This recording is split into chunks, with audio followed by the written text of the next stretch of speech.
नमस्कार मंडळी, कसे आहात तुम्ही?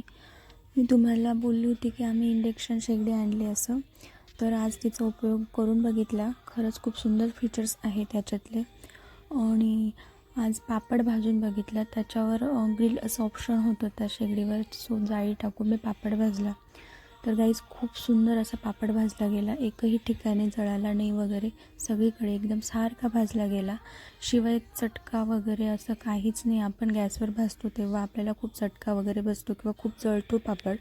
त्या पद्धतीने याच्यावर काहीच नाही, सुंदर भाजला गेला. त्याचप्रमाणे मी भाजी देखील करून बघितली याच्यावर. आपली फोडणी देखील जळत वगैरे नाही. आपण त्याला तिथे बटन असल्यामुळे आपण लगेच कमी जास्त वगैरे असं करू शकतो. आणि खूप सुंदर अशी ही शेगडी आहे. आपल्याला एरवी गॅस वगैरे संपला तर आपण खूप टाईम वाया वगैरे जातो आपला, तर असं काहीच नाही इथे. आणि सगळ्या प्रकारची भांडे चालतात त्याच्यामुळे खूप उपयोगी अशी ही शेगडी आहे. थँक्यू गाईज, तुम्ही माझा हा व्हिडिओ बघितल्याबद्दल.